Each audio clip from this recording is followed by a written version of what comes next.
you look at kind of the history of architecture, probably going back to Egyptians, the history of architecture and moving forward, there's very distinct times of humanity, whether it's a focus on religion, whether it's commerce, but really architecture ends up being really a portrait of who we are.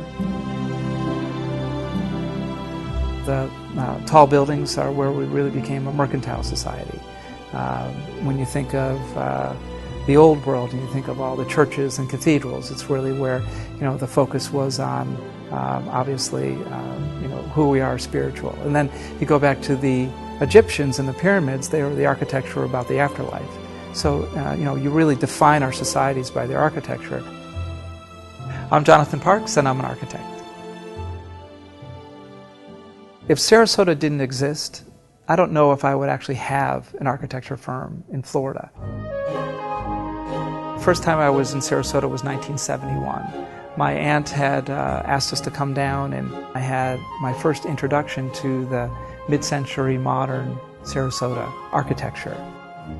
It was really quite fascinating and definitely affected and solidified me wanting to be an architect. Really focused on a different type of business model when I set up an office in Florida.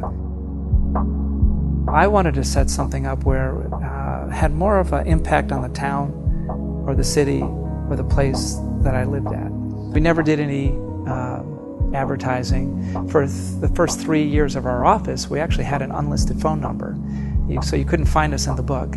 And we, at that time, really tripled our size. And it was really just doing things well and reputation, and always customer service. Really basing our projects on being a portrait of our clients.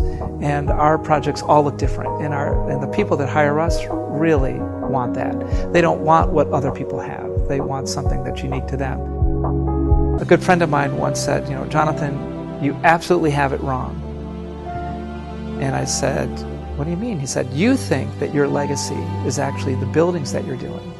He said, it's completely wrong. Your legacy is the lives that you touch, not only in the jobs that you're providing, the training that you're providing, the education you're providing, but also within your clients, how you really change how they live.